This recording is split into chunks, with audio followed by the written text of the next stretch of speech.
Pride, the current reigning and defending EPW Tag Team Champions. They won the championship back on the 17th of March in Barre, Vermont, winning them from the Winter Hill Gang. And I'll tell you, coming up on the 12th and 13th of April, the Winter Hill Gang, win, lose, or draw here, gets their shot at regaining the championship. No matter who wins this matchup, we could have new tag team champions this week on EPW Challenge. And it wouldn't be the first time for Evans and Diamond to be tag team champions. Of course, the attack that Brutal Bob Evans facilitated upon Ray Diamond in Barre, Vermont, at the Municipal Auditorium on the 17th of March, was something where Bob just said, you know, he got too emotional, he got a little hot, got a little. But can you believe him, Scott Angel? Can you believe him? Well, you know, Bob Evans does have a very storied past, and he hasn't always been on the right side of the rules. But Bob Evans, in the past few years, hasn't given me reason to doubt his word, and I'm going to take it at face value. Hip toss, got him over, didn't get all he wanted on it. One. I will say this. If Bob Evans should do something dastardly, do something evil and wrong here this week, and betray Ray Diamond, he said last week that he would take himself out of active EPW competition. There you see, Dan Freitas enters via the top rope, landing right on that arm of Brutal Bob. Freitas drops the leg on the arm and now cinches up on it. So a lot on the line if Bob Evans does decide to betray Ray Diamond this week in your challenge main event. I want to encourage all our fans come on out, Bridgewater State College on the 12th of April, a special Thursday night extravaganza. Kelly Jim, there you see, kick by Dan Freitas, and notice they're staying right on the arm of Brutal Bob. Smart move by Pride there, too. Pride shorter in stature compared to Bob Evans. What a forearm. A smart move by Bob Evans there, but in comes Ray Diamond, and they counteract the arm with his own arm wringer right there.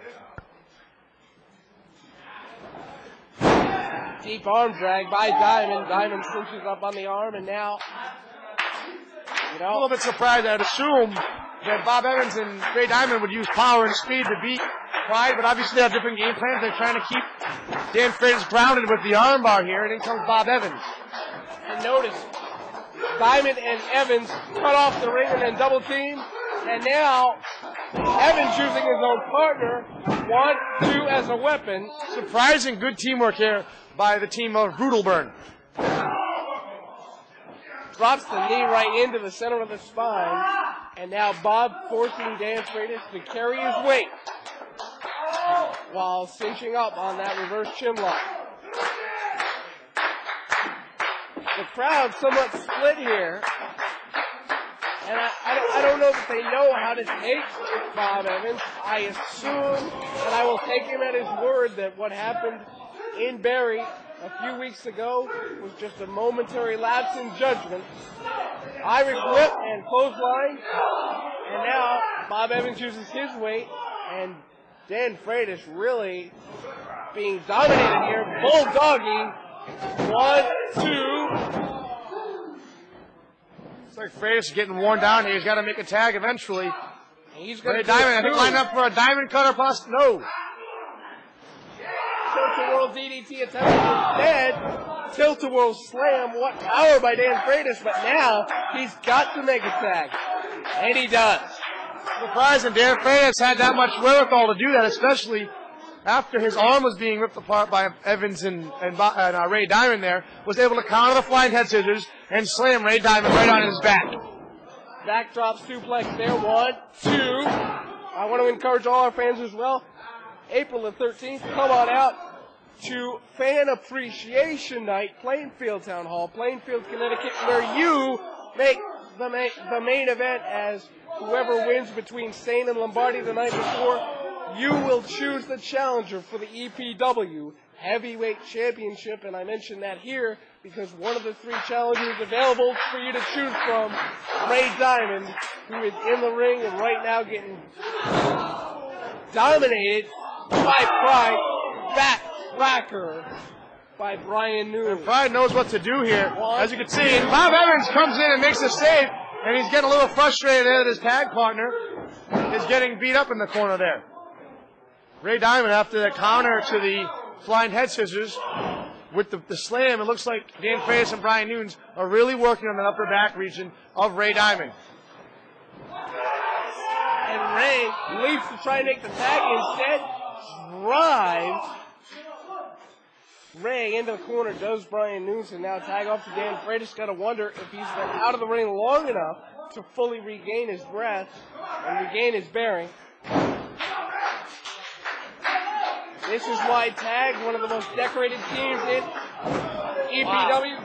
Kick, drop kick combination, 2 count. Total domination by Pride here on Ray Diamond. Bob Evans has to be itching to get in the ring from the corner over there, as Dan Freitas and Brian Nunes really sticking it to Ray Diamond here. And as I said, whichever team wins here will go on, both on the 12th in Bridgewater, Mass. and the 13th in Plainfield, to face and defend the championships against the Winterville Gang. Just part of the great action being brought to you by Eastern Pro Wrestling. We put the excitement back in professional wrestling today. That's the clothesline. I'm with a little energy here, but he's caught and right back on the upper back region. Tried for the crossbody instead. Short slam there, 2 count. Smart move, smart philosophy here too by Pride as well. Ray Diamond, one of the thinner competitors here in Eastern Pro Wrestling, they're using that to their advantage, and they progressively get hit him harder in the upper back region.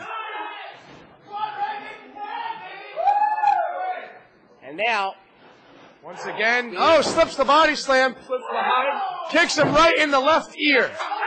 And that'll knock, not only will it knock you down, it very well may knock your equilibrium off for the remainder of the matchup. Gotta wonder if Dan Freitas has to make a tag here. We know Ray Diamond does. Inches away from his corner now, reaches up and makes the tag. Now, Evans and News, legal men. Evans goes right after Freitas. There's that aggression we saw in Vermont, returning this time on the adversary, the brutal Bob Evans. I think Bob Evans was just a little bit frustrated that Ray Diamond was in the ring for so long. Evans taking on his aggression. He's a fresh man. Had a lot of energy coming here. Here it comes. We see an ugly stick here. He's setting up for it. Leaping in Zaguri by Dan Freitas, but he's not the legal man. And Evans still standing up pretty good. Out goes Evans. What is this? Why did Pride bring Ray Diamond back in the ring? He's not the legal man, so any damage they do really doesn't mean all that much in terms of the match. What was that? Ray Diamond. No so Pride. Did Bob Evans triple the 3 count there? Was Ray Diamond the legal man? And still EPW Tag Team Champions, Dan Freitas and Brian News, Pride.